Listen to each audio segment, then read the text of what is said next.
सदर block आमणा पंचायतर आमणा social Ayushman आरोग्य मंदिर परिसर में एक मेगा वार्धक्य आयुष स्वास्थ्य शिविर अनुष्ठित होता। आमण सरपंच मानसी पृष्टि जोगदे शिविर को उद्घाटन करते। समिति सभ्य राजकिशोर पट्टनायक, जिला परिषद सभ्य आशालता बेहेरा, विप्रचरण भोल सम्मानित अतिथि भाव में जोगदे। आयोजित यह स्वास्थ्य मेला कटक जिला आयुर्वेद चिकित्सा अधिकारी डाक्तर निशाकर पट्टनायक, आमण सासोल आयुर्वेदिक स्वास्थ्य केन्द्र डाक्तर तीर्थ प्रसाद बराल, डाक्तर राधाकांत साहा प्रमुख वार्धक्य लोकंकर पाइलिस, डायबिटीज, ब्लड प्रेशर, स्नायु आदि परीक्षा करी मागणारे परामर्श देवा सह औषध प्रदान करथिले। एही चिकित्सा शिविर रे पंचायतर आमण सासोल सबलपुर, बागधरापड़ा, चामरपड़ा, आड़ालिया आदि आखपाख ग्रामर 200 रोगी जोगदे स्वास्थ्य परीक्षा करने सहित औषध नहीं। डाक्टर तीर्थ प्रसाद बराल आमण आयुर्वेद चिकित्सालय भारप्राप्त अधिकारी अच्छी। आज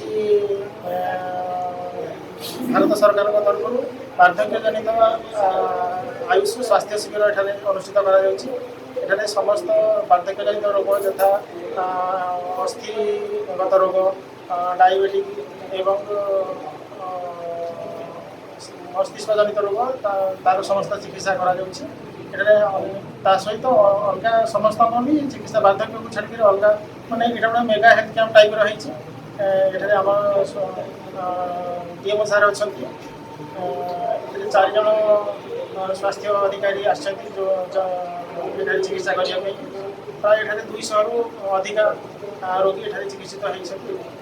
ना विप्रचरण गोल आमण ग्रामर बासिंदा आमर जो आमण सासोल आयुष हस्पिटाल जो मागणा स्वास्थ्य शिविर अनुष्ठित होती। मोर जी मुख्य डॉक्टर जी आम मेडिकल अलग विभाग समस्त उच्च पदस्थ डॉक्टर मान सब आमर विभिन्न प्रकार जो ऑर्थोपेडिक वार्धक्य जनित रोगर जो मैंने आक्रांत अच्छा ग्रामवासी मैंने मागणा चिकित्सा जोगाई देवाई आम सार जो पदक्षेप आम ग्रामवासी मान तरफ स्वागत करुँ। आज 200 रु ऊर्ध्व लोक रोगी आसिक अस्थिशल्य चिकित्सा करने सहित डायबिटीज, पाइल्स आमर रक्तचाप जनित रोग एवं गैस जहाँ आयुर्वेदिक जरिया जोगुड़ा समाधान हो पार निश्चित भाव में सब मेडिसिन दिखाई मागणार बहुत प्रकार मेडिसिन समस्त की जोगई दि जाए।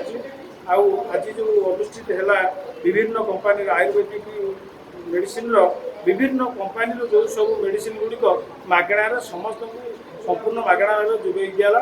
लोक मैंने बहुत चिकित्सा पाई सूची जोटा आम एलोपैथिक जो ट्रिटमेंट क्षणस्थायी होचे आयुर्वेदिक जो परमानेंट चिकित्सा जोगई दिजा सहित औषध सर पुणी आसिक आम मेडिकल से औषध को नहीं पारे और सुस्थ आरोग्य लाभ करें। से आम अंचलवासी तरफ आम आमर मेडिकल स्टाफ और उच्च पदस्थ कर्मचारी और समस्त कंपानी मेडिसिन कंपानी मानकर जो आसमान समस्त धन्यवाद दौचु।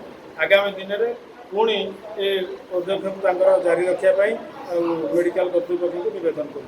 आज जो आयुर्वेदिक मेन मुख्यतः आयुष स्वास्थ्य कला जो कराई वार्धक्य जनित स्वास्थ्य कला यहाँ गवर्नमेंट ऑफ इंडिया और ओडिशा सरकार मिलित तत्वावधान यार उद्देश्य हूँ आयुर्वेदिक एवं होमियोपैथी आयुष चिकित्सा पद्धति द्वारा वार्धक्य जनित रोग निराकरण हो पार से भारत सरकार तरफ ये गोटे पदक्षेप नि सारा भारत में आमर सेप्टेम्बर 15 तारीख सुधा समस्त आयुष्मान आरोग्य केन्द्र में यही कैंप करा मेगा कैंप करी आयुर्वेद होमियोपैथी आदि सब चिकित्सा व्यवस्था लोक मान दि जाऊँगी।